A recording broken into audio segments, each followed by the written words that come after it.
Hi, this is William from Great Affordable Watches, and today I'm gonna go through 5 interesting watches you probably haven't heard of. So I found the 5 watches I think is interesting. This doesn't mean they are necessarily good or great watches. Some of them are, so I'm gonna talk about later. But these watches are interesting in some way or another, and I don't think many people have heard of these watches. Of course, some of you may have, but they are less known watches that are pretty interesting in, as I said, some way or another. So let's get to it and start with the Collins Bronson. This is a vintage pilot inspired watch with a hint of field watch in it. And I think this is a very good looking Kickstarter watch that have good specifications for a reasonable price, and the price is around $220 I think on Kickstarter. And I think the main attraction with this watch is of course the looks. I think it looks very good. I really like the vintage pilot military look, and the specifications are also pretty decent. It's a 40mm case, 12mm thick. Like the lug length is 4.48 millimeters. The lugs are 20 millimeters. It got a Seiko NH35A movement with hacking and hand winding, and the NH35 is basically the Seiko 4R36 movement. So it's a very nice workhorse movement, and the 4R36 is a upgraded version of the famous 7S26 or 36. It's basically the same movement but with added jewels and hacking and hand winding. But overall I think this looks like a very nice and affordable watch, and for the price I think this is a good option, and I think it's one of the better looking watches in this price range. And of course I have not seen the watch in person and I have not tried it out, so I don't know the quality, but on paper it looks very good. So okay, let's move on to the second watch, and that's the Horage K1. And I'm gonna link a article about the movement in this watch, but Horage basically started out making a in-house movement, or somewhat in-house. I don't know the full story on this, but they started off with an in-house movement, and now they have made a pretty affordable watch on Kickstarter with the in-house movement. The movement is called Akrone K1, and the movement in itself is very interesting. You should read about it in the Worn Amount article. It's a great article to know a bit more about it. But I always think it's very nice to see a movement other than a typical ETA or Celera movement, or a Seiko movement for that matter. And of course, with an in-house movement, we don't really know the quality or how well it will perform in the long run. But on paper, this seems like a very nice movement. It got 56-hour power reserve. It's of course automatic.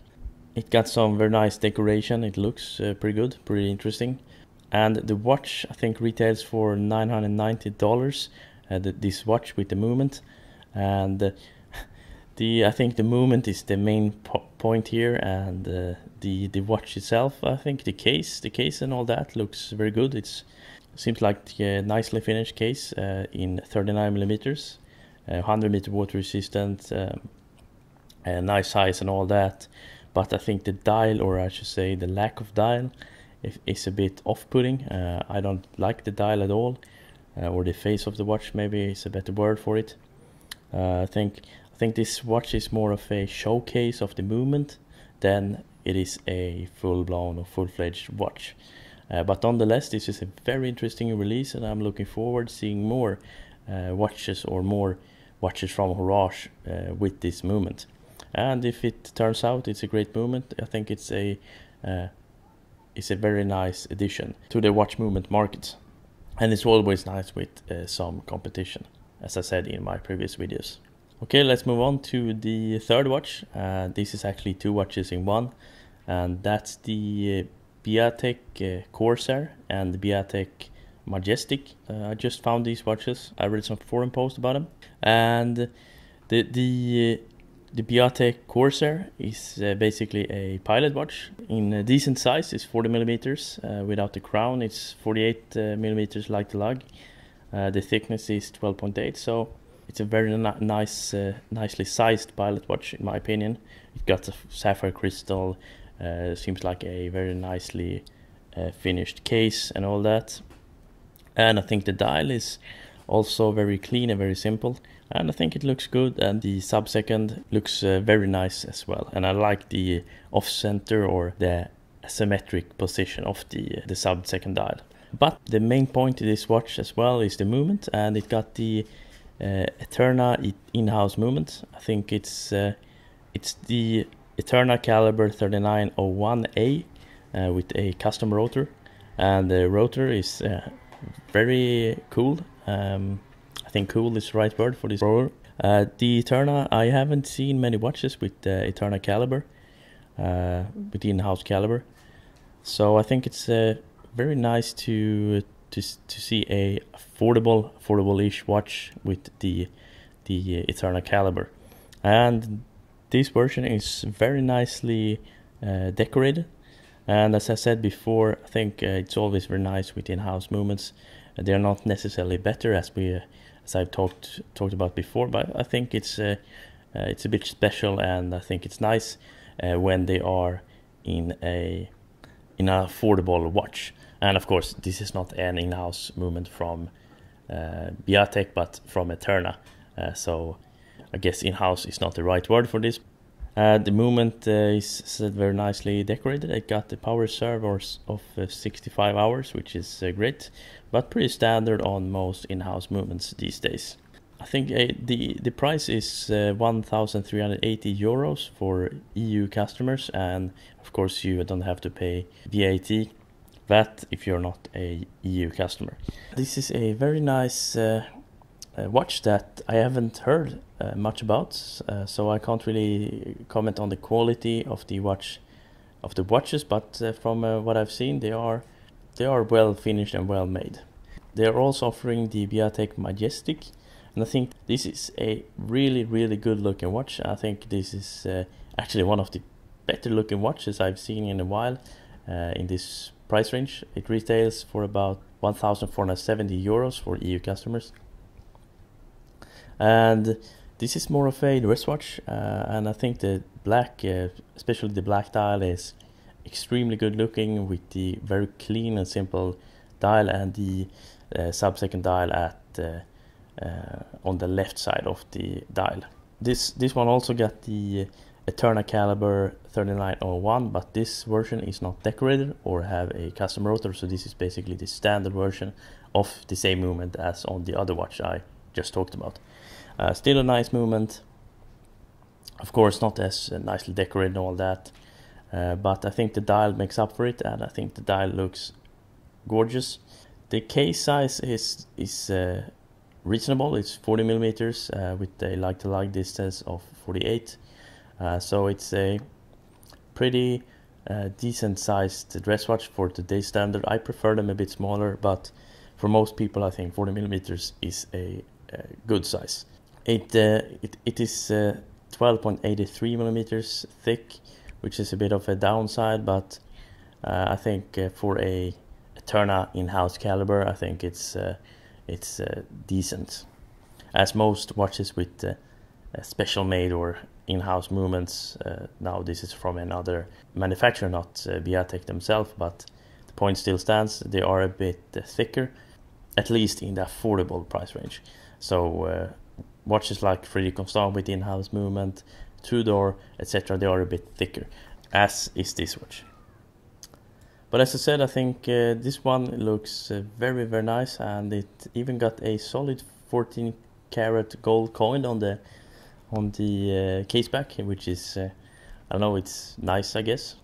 But overall the watch looks really nice, and I actually want to check it out and take a closer look at it. We're gonna see about that. Okay, let's move on to the fourth watch, and that's the Akrone K02, and this is a diving watch. And this retails for about 750 euros. I think now it's out of stock, but I am sure they can be had on the used market in the future. This is a nicely sized diving watch from a French company called Akrone.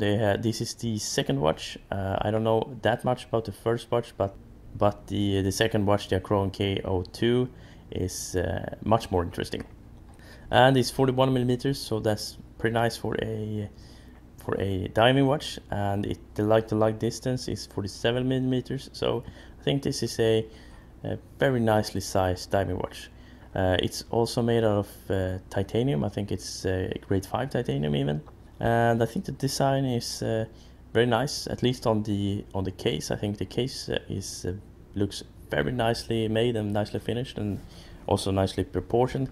The dial is probably not my favorite part of this watch. I think the hands look weird. I don't like the skeletonized hands, and the dial overall looks a bit busy. But I think it's still a good looking watch. Not my favorite, but a good looking watch. But it also comes with a ETA 2892 top grade movement. You get an optional case back, see-through case back, and that movement is fantastic, especially for this price tag. The ETA 2892 is a very nice movement overall, and the top grade is even better. This one is also very nicely decorated, so that's a plus, a big plus in my opinion. The last watch on the list, and I actually bought this watch, and a full review of the watch will be up on my channel in a few weeks. And the watch is Mido Baroncelli Heritage 3, and this is a dress watch, and this is probably my absolute favorite dress watch under $1,000. This watch is it's almost perfect in my eyes when it comes to affordable dress watches, at least. I got the steel version. It comes in gold plating, etc., with a black dial. It's also white dial. I got the white dial steel version, and I think it looks amazing. It got a blued second hand. I think it's heated blue, so that's very nice. One of the things I really like about this watch is the hands. They are basically diamond polished on one side and brushed on the other, so it looks like they are chamfered. I guess it's the right word, but they are completely flat, but they look 3D, so to speak. And I think this is a very nice detail, and also the dial is very nicely made. It got a bit of a texture, almost like a eggshell texture. I think it looks just amazing. And I also really like the dial, the text on the dial. I think the off-center Baroncelli really adds a bit of contrast to the otherwise very clean and simple dial. One point is the date window, especially on the black dial version. It doesn't look that good, but on the white dial I think it looks decent, and the text I think it's a very good choice of font on the numbers, so that's good at least. Other than that, the two main things I really like about this watch as well is the movement. It's the ETA 2892. I think it's a low bar grade, but don't quote me on this. It could be the top grade, as the decoration on this watch is just amazing. It got diamond cut, it got perlage, and also blue screws. It's rarely seen actually on affordable watches. It basically got the same decoration as the Crone K02, which is the top grade. So the movement looks fantastic, and thanks to the movement, the case thickness is only 6.85 millimeters in thickness, and the diameter is 39. I forgot to say that. So it's a very nice size. 39 millimeters is almost perfect for dress watch. I would prefer 38, but 39 is good as well. But 6.85 millimeters in thickness, that's incredible for a watch with an ETA, and especially in this price range. The watch is incredibly thin, and it wears even thinner thanks to the shape. And I think this watch just sits perfect on the wrist thanks to the thinness. And this is probably the thinnest automatic watch with an ETA, and especially in this price range.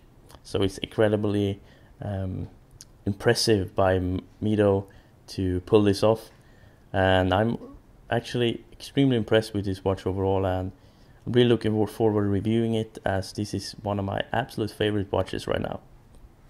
So stay tuned for the review. It will be up on my channel in a few weeks, as I said. And that's all. And of course, there are many interesting watches. While I was making this video, I found a few more. So there are a lot of very interesting watches that are not so common or well heard of.